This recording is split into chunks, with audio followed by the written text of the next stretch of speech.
7-round nail-biting penalty shootout.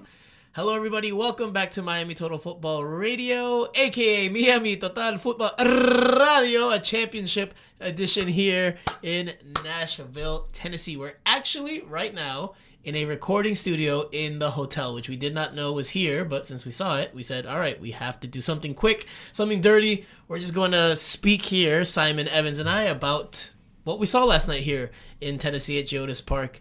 Simon, how are you doing today? I know we've been working nonstop. I went to sleep at like 3:30 a.m. local time, which is 4:30 a.m. Eastern. Yeah, no, it was a long night. A long night without any celebrations from us because we've been busy doing stuff. And yeah, we couldn't resist coming into this little recording studio. The hotel we're staying in is actually a converted Presbyterian church. It's a nice old building.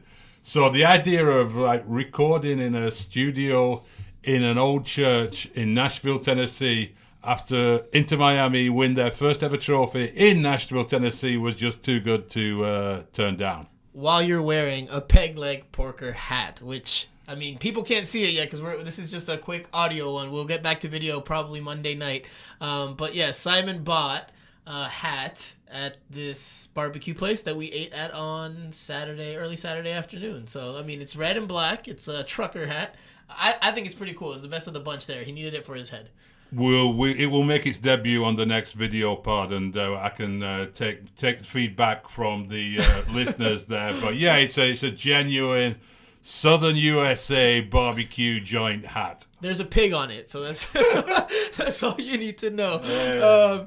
All right, so Simon, I mean, let's just get into it. We don't have a lot of time here, so just dive into it. I mean, Inter Miami wins its first championship. History was made. It wasn't easy. They had to overcome some hurdles, a bit of a bumpy game at times for them, but, they got it done in the end. Callender immense. Lionel Messi with another golazo. Just your overall thoughts on seeing Inter Miami crowned as champions for the first time. Yeah, I mean, the celebrations went on a long, long time after Apple TV finished their broadcast for people who were watching that. The team were out on the field for at least half an hour. Longer than that. Longer than that, yeah. It felt like an hour and a half, maybe. It felt a long time when we were waiting for the players to speak to them and get our stories out. But the fact that they celebrated like that shows, beyond doubt, this meant a lot to the team. And it was the toughest test. We talked about how Philadelphia Union were going to be the toughest test. They weren't. Nashville was definitely the toughest test. A team their coach, Gary Smith, had set up to do what everyone's been trying to do, which is neutralize Busquets and Messi. And to a large part, they did that. And They did it really, really well. But Miami just about did it in the shootout. Could have won it in regulation time. Should have won it in regulation time. We'll talk about that. We'll talk about that in a moment here. But, you're right. I mean, Nashville SC came out. You knew what the game plan was going to be. And they're a well-drilled team, right? Like, yes, they do have Hani Mukhtar up top who can make magic as well, but by and large, this is a defensive team that has their moments of magic in the attack, and that's what they did in this one. They sat back and defended, like you said at halftime when we spoke there at Geodis Park. They didn't get too crazy either after it was 1-0 down in Inter Miami's favor. They didn't just come out and start pressing and giving up a whole lot of spaces at the back. They stayed well-drilled, they stayed compact, and they waited for their opportunities to come, which set pieces, which that has been an Achilles heel so far in general for Inter Miami since the start of its time as an organization and a team.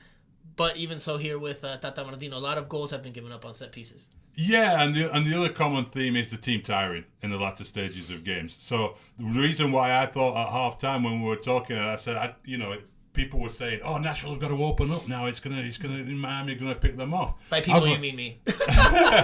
But it wasn't just you, actually. Somebody else made the same point.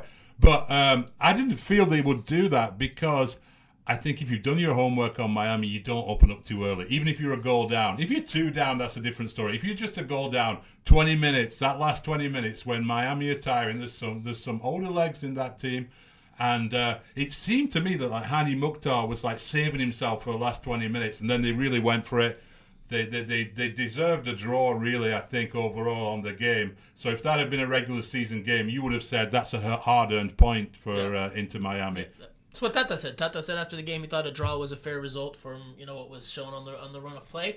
And you were right, because, look, I thought they were going to come out pressing a little bit more and trying to get that goal back, but they took a patient approach. They took an approach of, all right, we have to stay in the game, and our moment will come, and it did. It came off the corner kick from the left towards the back post, and Fafa Picol, scores there on a diving header that tied things up and made for a tense finish for Inter Miami, because Nashville SC was probably the better team over those last 20-25 minutes. Oh, without doubt, yeah. And I mean, Inter Miami did have a golden opportunity to snatch a late victory through Leo Campana, who has a horrendous miss. I mean, it would be talked about even more had the result not gone Inter Miami's way in the penalty kick shootout, but alas, it did. So it would have been talked about much, much more if Campana had missed his penalty as well. When he was running up to the spot, I was like thinking, this could be a double whammy. If he misses this one and they lose the shootout after that chance.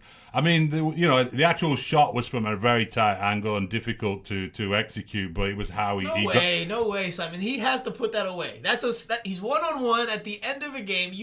It wasn't. No, the 1-on-1 he's got to put away, but the actual shot part of it. He hit the first shot so poorly that he had to chase and try to get it from an angle, and then just couldn't make it happen. But I mean, he has to put that initial chance away. Yeah, it was a horrendous. And if you see the replay on Apple TV from behind the goal but off to the right, his face when he sees the shot hit the post, he can't believe what just happened to him and his bad luck. Yeah. It was a bad miss. It was a bad miss, and it could have been a defining miss for the final.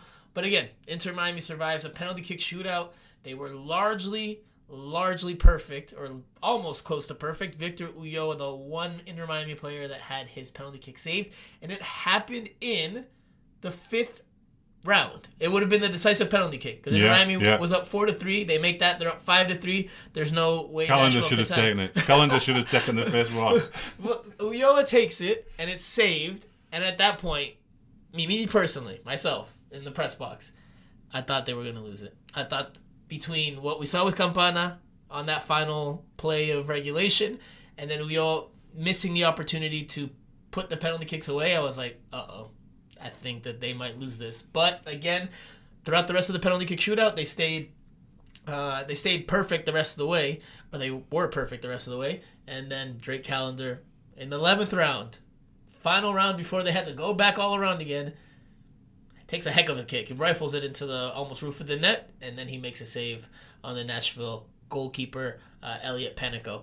I mean, Drake Callender, Golden Glove winner. He was named the best goalkeeper after the game. I mean, he deserves his plaudits. We haven't really talked about Leo Messi yet, but we will here shortly. But, what'd you think about Drake Callender? Not only in this one, not only in the penalty shootout, but overall in the course of the tournament. He seems to have, David Beckham was saying after the game, a lot can happen in 5 weeks. And one of the things that happened is we've seen Drake Callender not just deliver performances and make great saves, like the one at Philadelphia was probably the standout one from getting down low. They're the most difficult saves to make, I think. Not only in that sense, but as a leader on that team. Yeah. He really has emerged as a really positive, authoritative. I mean, we joke about how often he does media duties, but he's doing those media duties because he's taken on that leadership role. Yeah, absolutely. That's not a small thing about how he's taken on leadership and then try to become more of a referente within the group. A leading figure. And I would say this.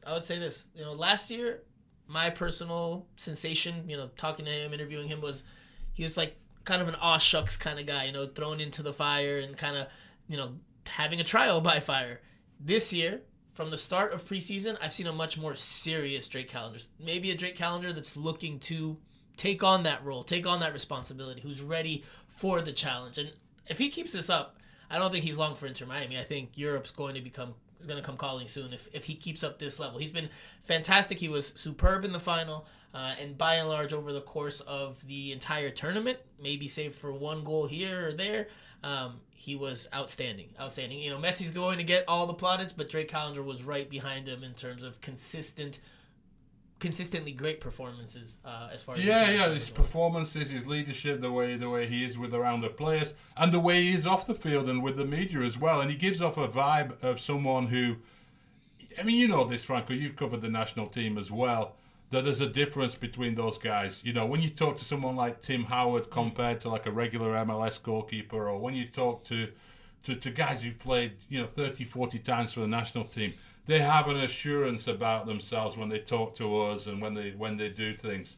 And he's starting to have that. So I think he's going to be part of the setup. I think Greg Berhalter would be crazy not to be looking at him as a serious option amongst his good goalkeeping choices that he has. But been a great time for Drake Callender, yeah. So we have to talk about Leo Messi. Of course, you know, he scores another goal, another wonder goal, added to the highlight reel. I mean, you could just make a highlight reel of his goals from this tournament. I mean, maybe we should do that tomorrow when we do the video podcast again with Andrea Yanes and Jose Armando. I think we're going to do a top, I don't know, maybe we'll do a top 3. And I'll ask all 3 of you what your top 3 Messi goals from this tournament were, because this was another great goal. Now, it wasn't from the run of play. This was more just about his individual brilliance. I mean, Robert Taylor tries to hit a through ball into the 18-yard box. It gets deflected or ricocheted out. Messi picks it up, dribbles by a couple defenders, and then with his sweet left foot finds the top left corner where the spiders sow their webs.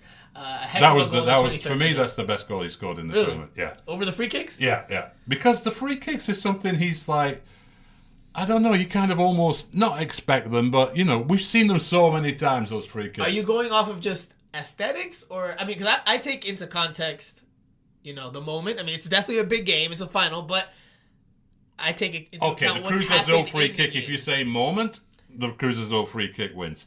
If you're saying technical brilliance to be able to pick up a loose ball like all that, those things count into dance past Walker Zimmerman like he wasn't there, and then just put it in the top corner from like 25 yards out.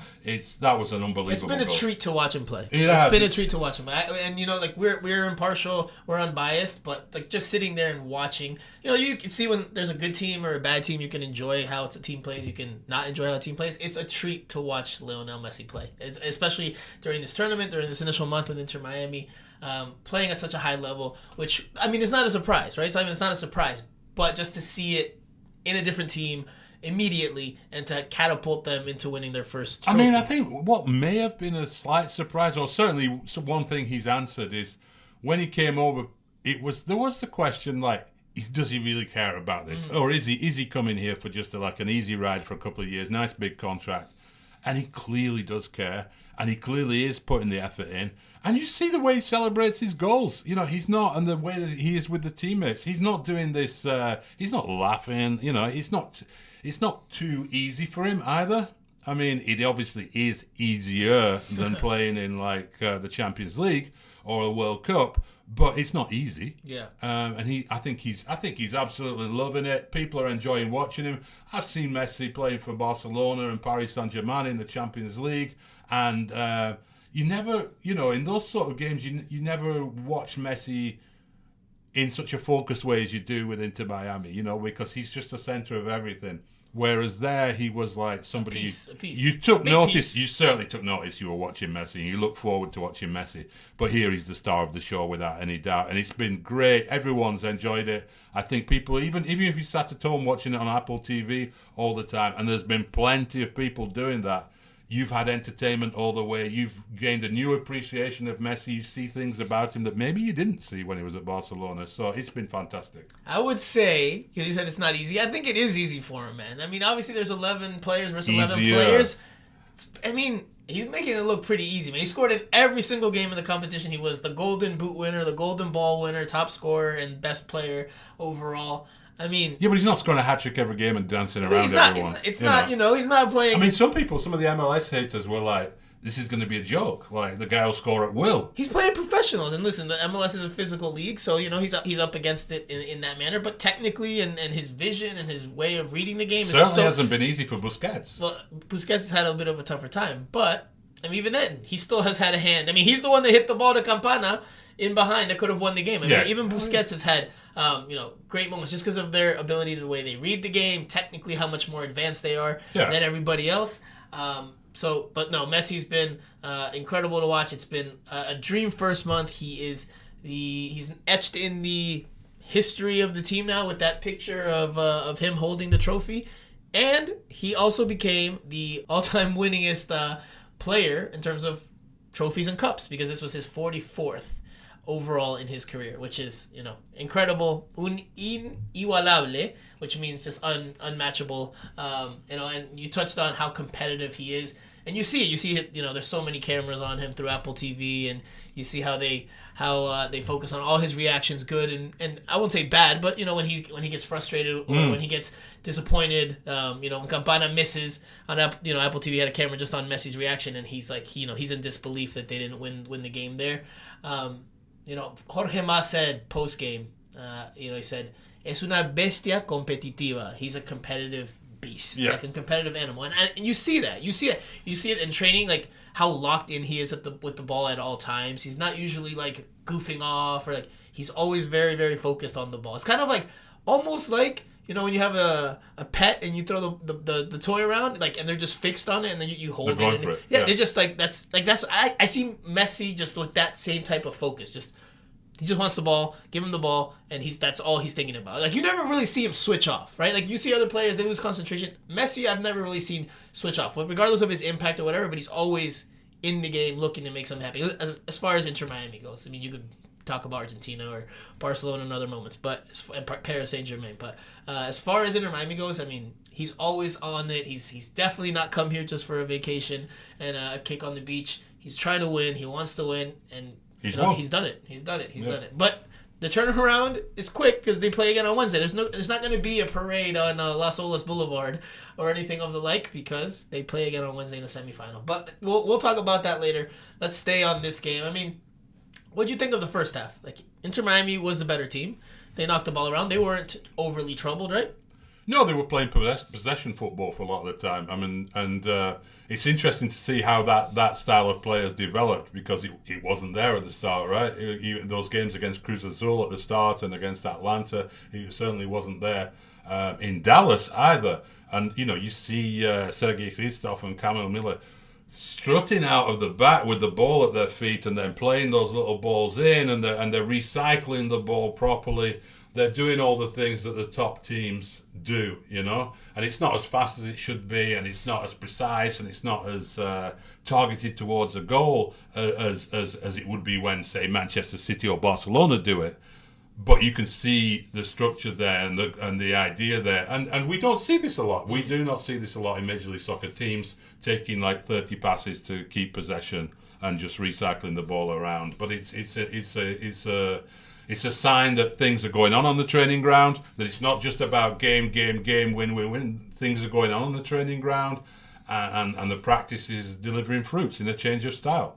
The analysis for me on that first half is Inter Miami was the better team, but it wasn't like they were overly dangerous or overly lethal in the attack. No. I thought Nashville had played a very smart first half. And again, Messi's goal comes off of an individual moment of brilliance. It wasn't like a collective, But it wouldn't have been ridiculous if they went in goalless at half. No, right. Like, Inter Miami didn't create a whole lot of chances in that first half. I mean, Nashville SC, I think their blueprint was a level up from everybody else's blueprint. Because, yes, they stayed compact and they tried to cut off Busquets. But something else I noticed in that first half is that they would press, or they would mark Jordi Alba, They would mark Jordi Alba very tightly on the left wing to not allow Inter Miami to build out through him. They would leave more space for DeAndre Yedlin on the right.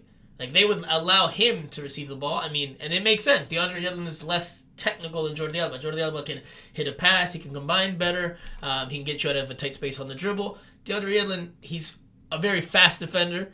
Not the most technically gifted, not the best dribbler of the ball. I mean, he can beat you if he gets you one-on-one and he has enough space to run at you. But there wasn't a lot of space because of how organized Nashville was. And I thought that caused Inter Miami a lot of problems because a lot of the times we just saw them knocking the ball from side to side, trying to find the opening. And it wasn't until that goal, which, again, it originated starting with, the play starts on the left side. Robert Taylor cuts in that pass towards the middle. It just falls out, and Messi, again, picks it up and scores. But I thought Nashville did a very good job. They were very well drilled. It was a really good shot from Taylor just before the goal, wasn't it? Like 2 or 3 minutes before that, where he... That's what I'm saying. But the left side started coming alive. Whereas before, it seemed like Nashville was like, okay, we're going to take away the middle and the left. If you guys want to beat us down the right with DeAndre Yedlin. Well, Alba, Jordi Alba, and then the Finiesta, Robert Taylor down that side. Finiesta. They are. That is the danger. That is the danger that you have to work with. So yeah, that makes sense what they did. And Taylor was, he faded out of the game a little bit, didn't he? But when he's involved, he's buzzing on the ball, isn't he? He's like so dangerous. Every time he gets the ball, I thought those last 2 games haven't been the best for him. No, they haven't. I think he's dipped in terms of his overall level. Teams are watching him closer. They are. He's part of the Galacticos. He is. He's no one expected it, but he needs to. When he doesn't play as well, it hurts Inter Miami. And then when he started getting involved more, because now it makes defenses have to worry more about who they're marking or how they're marking, not just Messi and Jose Martinez. Now you've got another option, and Jordi Alba, so Busquets. I mean, now there's so many more weapons. I think last 2 games, he hasn't been particularly well. In this game, they need a little bit more from him. But again, they got through, and they're champions. I mean, let's describe the scene for people who weren't there. I mean, we got to the stadium a few hours before. I mean, I was walking around Broadway, downtown Nashville, which, by the way, there was a lot of pink in downtown Nashville. Not just because Inter Miami was playing, though that was a part of it, but there's a lot of bachelorette parties here. I did not realize that was such a big thing here. And when I say a lot, I don't mean like one here, one there. No, they're everywhere. Simon, please. We've seen, and like the crazy thing is that they have like all different types of buses, party buses for these bachelorette parties. There's, you see regular buses, you see party buses, you see tractor trailers, you see army trucks, you see all different types of vehicles transport, and they're all gimmicky, of course, transporting the bachelorette parties, and everyone's having a time of their lives. I'm sure they do bachelor parties as well. We just we didn't see any. I don't think so, dude. I went out for a beer on Friday night, and there was some ladies from Toronto. There were ladies from other parts of the United. Apparently, this is a very big bachelorette party type of thing. I'm sure there's bachelor parties here too, but I haven't seen any. I'm thinking guys this is maybe a spin-off podcast series. Franco and the ladies. It's another one. I'm just sharing the sights and scenes here from Nashville. But look, there were a lot of Inter Miami fans. I spent some time with members of La Familia on Saturday afternoon. It wasn't morning, it was afternoon after we went to Peg Leg Porker, and we were at a bar. They were singing, chanting, getting ready for the game. There was confidence. Bernie from Vice City told me we used to go to away games thinking we would lose. Now we go with the confidence that we have a chance to win. I mean, because Inter Miami's changed the whole thing. The whole landscape has changed in the past month. They've changed the whole dynamic and the complexion of the team. So Inter Miami fans were confident going into the game. There were some celebrities on hand at Geodis Park. Reese Witherspoon, Giannis. I always struggle with his last name. Can you pronounce his last name? Giannis. We know what you're talking about. And there was a funny moment. Pre-game, he comes out. He's a minority owner of Nashville SC, and he goes out there on the field. And as soon as he comes out, I was actually taking video of La Familia from the stand that they were in the second section, the second tier, and they start booing him as soon as he comes out, and they start chanting, "Let's go Heat! Let's go Heat!" Shortly thereafter, I don't know if it was in response or if it was just something that was already orchestrated or what, but he starts doing the Cristiano Ronaldo celebration. He did it 3 times, and then Nashville SC fans ate it up. They after every single time, Shoo! And then the first 2 times, Inter Miami fans were very attentive to it, and they started booing, and they started whistling and heckling, and it was a funny little moment pregame. But yeah, it was just an interesting tidbit there. I mean, who else was there? Hero, the Argentine social media sensation. If you follow him at all, he's been big on Inter Miami as of late, wearing the pink with his missus. But he was there. He spent some time with David Beckham, Jose Mas, before the game, took pictures. So there were some celebrities on hand. Once again. Oh, Nicole Kidman was there. David Beckham posted a picture that he was with Nicole I never Kidman. saw Nicole Yeah, Kidman. she was there. He posted a picture with her in in one of the I guess tiers, or I don't know where they were standing in the stadium. Great stadium, by the way. If you've never been to that stadium, it's a really good stadium. It's a little bit bigger than most of those new MLS stadiums, which tend to be like mid-20s. It's in the middle of a neighborhood, right? Which you compare to it's like being back in Europe. You walk through. We got dropped off by an Uber about 5 minutes walk away from the stadium, but you walk up a hill, past some houses. People are stood in their gardens and their backyards and stuff like that. It was good to see actually as well, because there were a lot of. There were obviously some of the tourist fans there as well, from people who travelled just to see Messi, who weren't Inter Miami fans or not part of the scene in Miami anyway. And it was funny. Yeah, there was a couple of kids yelling out of a car window. Messi sucks. Messi sucks. But that's good. I like to see that. They're real fans and real kids, and like. People, Nashville people. There were loads of shirts with Nashville players' names on the back, which is really good to see. I don't want to. When I travel to see Messi playing in an MLS stadium, I want to see him being booed by the other team. I want to see like a bit of tension. I want to see the local people supporting their team against Messi. We don't want it to turn into like a circus where it kind of is a circus though. A little bit is going to be. What was the percentage of? I won't say Inter Miami fans because. Probably a bunch of them weren't Inter Miami fans, but how many people were there to support Messi? And as a result, Inter Miami. Because we saw a lot of pink shirts. It wasn't just La Familia. There was pink sprinkled out the entire stadium. What, 30%? No. Less than that? Yeah. No. Yeah, I think so. 25. It was overwhelmingly Nashville support. No, but there was a lot of pink, though. There were like smatterings of pink around, I would say. So how much percentage? Give me a percentage. 15. 15? Yeah. I think that's low. That's low. But anyway, yeah, the scene before the game, a lot of fans. Excited. You were very into the fact that there was a lot of Nashville SC jerseys with different names on them. It wasn't just like all Mukhtars or mostly Mukhtars. There was Schaffelberg. There was quite a few Schaffelberg. Yeah. Which you were very. He's obviously a cult figure. That might be the mullet thing that he has going on there. But yeah, the pregame scene was nice. Post game. Let's share post game really quickly here before we wrap up.